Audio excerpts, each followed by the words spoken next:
This is a lady who is directly. Thank you. Thank you very much. Thank you. Thank you. There's cameraman. Good. Barry. Another Barry. Yeah. Yeah. Make yourself very comfortable. Thank you. Very good. Explain. This interview is not going to go on television. What this is going to be something that we expect will last a long, long time. And people will want to watch over and over again to get a deep understanding of issues.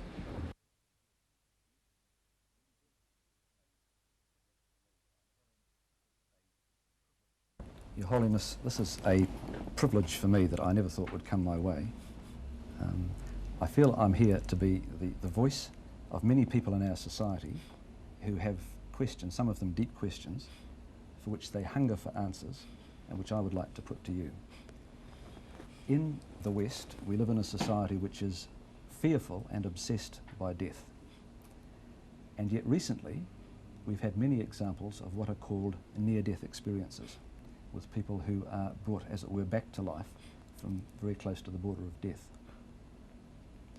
These people report something which to many of us appears to be close to a deeply spiritual experience. Now, I have tried to understand the Tibetan Book of the Dead as a guide or a map to what happens in the bardo state, the state after physical death. It seems that in your tradition and culture, you've come to an understanding of the dying process that we in the West lack. I just wonder, could you help me? I find the book very difficult to understand. I wonder, could you help me to understand it? The rebirth theory is one of the important Buddhist theory or Buddhist philosophy. So on that basis, you see, they generally all Buddhists accept the continuation of rebirth. Yes. Then you see this physical, and with this physical, you see certain the grosser level of mind. You see the it's just for one life, but then you see the more subtle mind. You see that with that you see whenever you see the another conditions you see happen, then you see new different form of you see mind you see develop. So, but the basis of all these, the grosser level of mind, you see, come from the deep mind. So that deeper mind is always there. So Buddhists believe there is no beginning, there is no end. But in any way, now so you see the death means, from that viewpoint, death means something like changing our clothes. So when you see clothes become old, and then you see change, you see the old one, you see the, live and there is a new one, you should put something like that. But then when at the time of dying, death, if you see the death, not as a certain death due to accident or something, not that way, but in normal way, then you see the death process. You see, takes, I think some cases, is a few days. You see, the grosser level of mind, you see, they become weaker. And then they, after you see the breath stop, still, you see, the process still, you see, continue. Yes. I think from the scientific viewpoint, as soon as, I think, within, I think, few minutes after you see breath stop, I think brain function, I think, may cease, isn't it? But then, you see, from the Tibetan Buddhist viewpoint, further, you see, the process there. So that's then very, on the level of very subtle mind. So they, on these different, how to say, the level of you see, reducing or weaken the grosser level of mind, there are some, you see, different indication of feeling, inward or inner feeling, or different, you see, the appearance of different color, and also you see different forms. Then, and also at the beginning, you see, usually, now this is mainly it's come from tantric teaching, more detailed explanation about you see, how they absorb, you see, these grosser level of mind, you see, and each stage, what kind of indication comes, these more detailed explanation available only in tantric teaching. So, so this is the, you see, the Tibetan explanation about the experience of death. I was going to ask that. Is it a roadmap for all of us, or is the particular form the Tibetan Book of the Dead takes true only, as it were, for people in that culture? How far is it a roadmap for all human beings, and how far is the particular form it takes valid for people in the Tibetan culture? You mean already? Is there any? No, I mean the particular form that the book is set out in obviously is geared, is tailored to the Tibetan tradition. But the dying is something we all go through. It's a universal experience. Yes. How far is it a map for all of us? Western, Eastern, whatever culture we come from, how far are those bardo pathways, those states, true for everyone? Am I making myself clear? Maybe I'll put it another way. Yes. Could I put it another way? In William Shakespeare, one of the greatest playwrights in the English language, there's a wonderful quote: "To sleep, perchance to dream, aye, there's the rub, for in that sleep of death what dreams may come, when we have shuffled off this mortal coil." Now, in the Tibetan Book of the Dead, it seems to me, as I understand it, and probably misunderstand it, that much of the baggage, the anger or the fear that we experience in life, appears to come back and, as it were, haunt us in the form of the wrathful gods. Now, to a Westerner, this is very frightening. And I suppose, to simplify my question, is death our greatest teacher? So, this explanation it become even harder. Not at all helpful to clarify. In any way. Sorry? 단데디 파르투토르 지겨워. 디지단 베베 cultural base 제제 직라부 여레 지게 미시롱알레 람타가란 도르베스. Oh, yes. Now, from the Buddhist viewpoint, whether you see individual person, whether you see believer or not, you see the death process and you see the experience after death. You see these, we believe, you see just the nature or the reality. So it's nothing to do with, you see, mental attitude, or the individual mental attitude. Now, for example, you see at least you see everyone you see remain in mother's womb at least you see 6 to 9 months, isn't it? Yes. 9 months. But that, generally speaking, you see, nobody have memories about you see the experience during that period. No. Not necessarily, you see, we remember, you see, these things. But it is fact.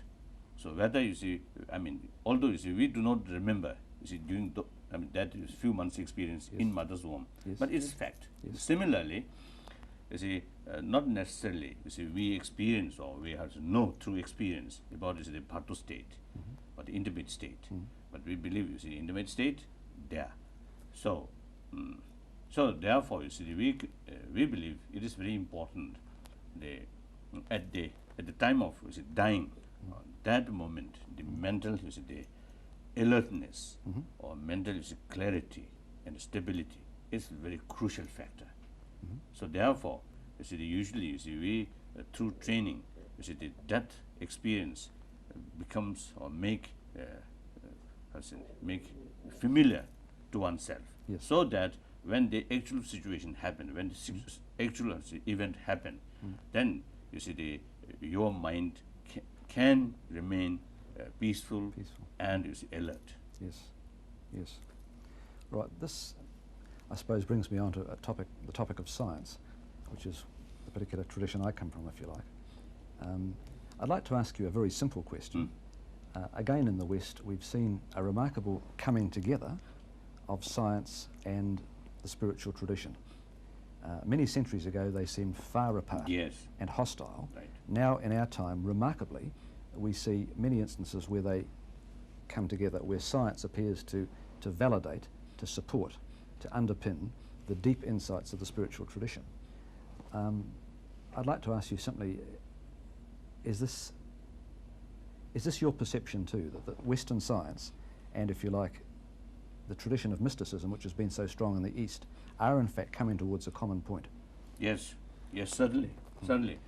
I noticed, you see, among some scientists, it seems still, I think among the scientists, the hard science and soft science. Soft science, yes. You see, within the soft science, Yeah. you see, more and more people now you see showing, I think, the deep, genuine interest about about mind, Yes. about the relation mind and brain, and then you see different experience or deeper experience of mind. So it is true. You see, I think the scientific knowledge now I think reach such deep or say on subtle subject. So therefore, naturally when you see the things become very subtle, subtle level, then I'd like to follow that point through, because when you talk about approaching a more subtle realm or a deeper level of reality, that has been the experience, as I understand it, of modern science. That we start off with matter, which is solid, something you can hang on to, and as you go deeper and deeper, it fades away into something almost like a ghost. It's almost, Right. almost like a thought. And my particular perspective would be that these particles, in their subtle essence, are very similar to thoughts. Is this something that you have sympathy with, this particular view? yes, here I think you see, there is I think one clear as far as Buddhism is concerned. Now, for example, I think one fundamental Buddhist principle is everything is changing momentarily. Yes. You see, in the quantum mechanics and also the very subtle physics, you see that now become very clear. So in India, you see, since I think it's a few thousand years ago, you see this concept, the solid, these things like rock or iron, you see, they looks something, you see, they are solid, but in very subtle at a subtle level, you see, all the time moving. Yes. The atomic you see level, Yes, subatomic yes, level, all the absolutely. time you see moving. Absolutely. So this I think in another way I think that theory, the momentarily changing, that theory, the Buddhists call impermanence. Yes. You see, that theory I think they helped or proved by scientific sort of through science it became clear. Then another is a theory, the interdependent. You see, when we try to investigate what is one, for example, one glass.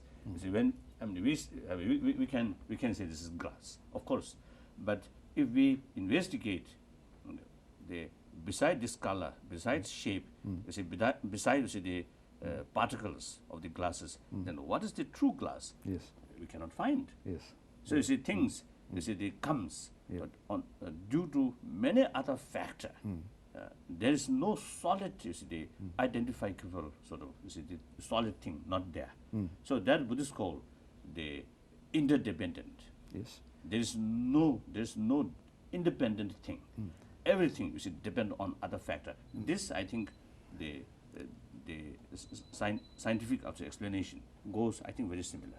Yes, because in science we're now starting to understand that in order to explain anything, you have to explain everything.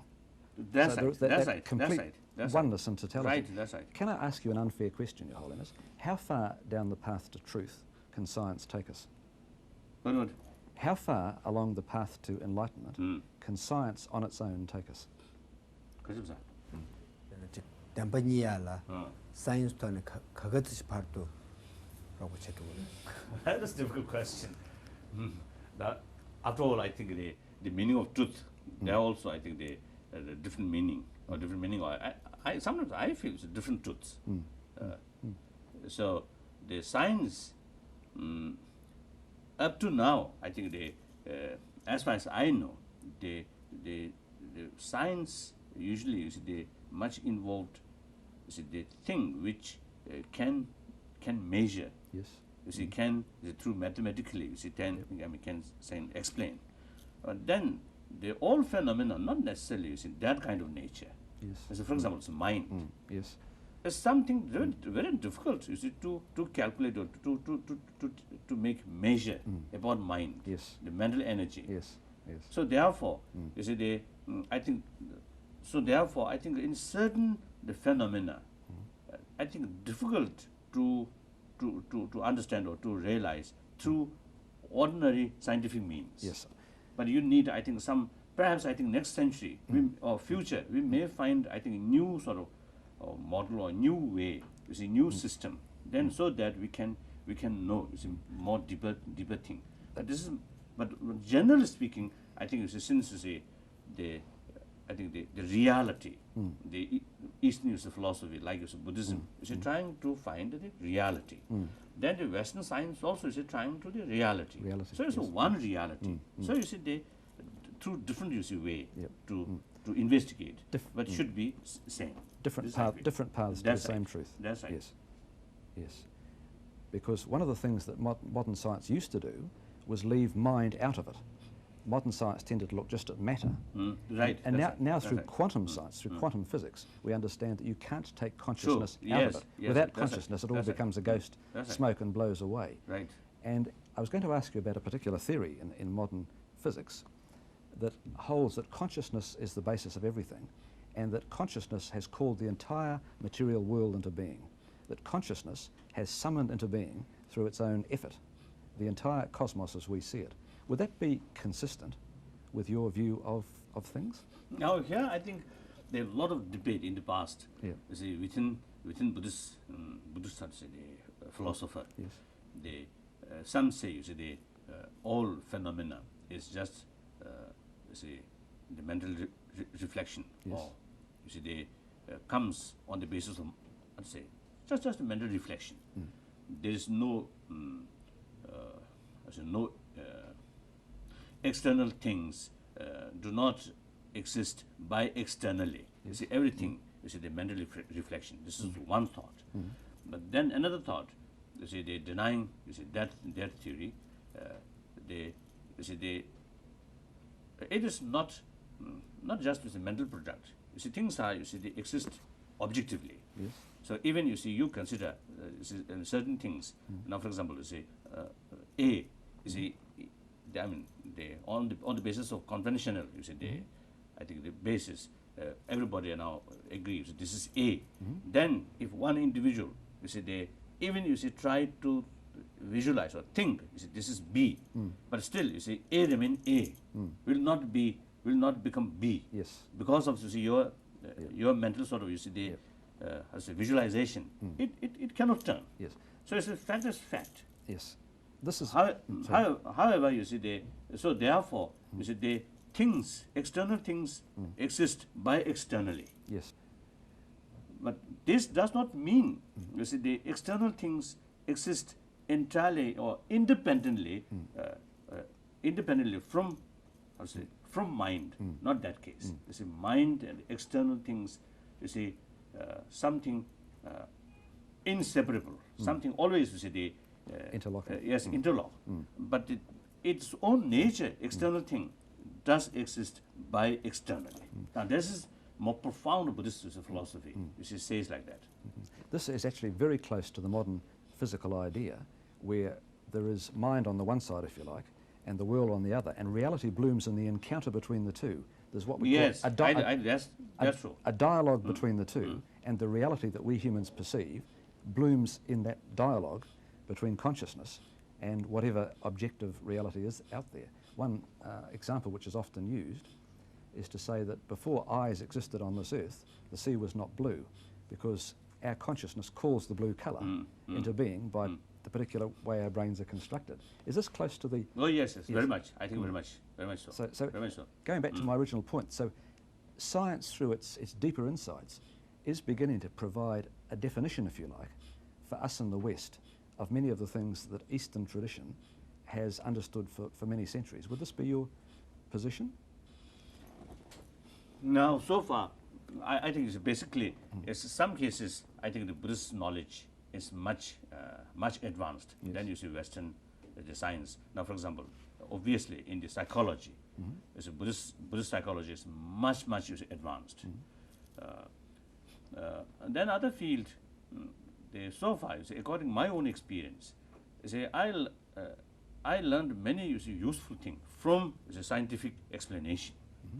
You know, so far I found you see, in the interesting or some common thing between science, Western science and the Eastern philosophy, you see, in cosmology, and field of cosmology, and then neurobiology, and then the physics, the subatomic, you see, very subtle, you see, level, and then of course the psychology. So far, I noticed as far as I know, you see, in these four major fields, you see, there's many common things. So, for example, about the explanation about the brain, or from the neurobiology, you see, the field, you see, their explanation is so detailed, you see, so, you see, amazing.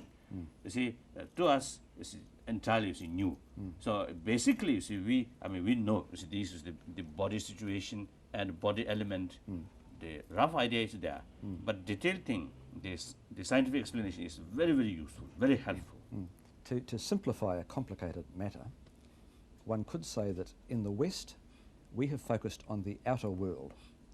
In the East, it seems people have focused on the inner world, so that in the West, we're strong in the science of matter and weak in the science of spirit. Why do you think the split between East and West occurred?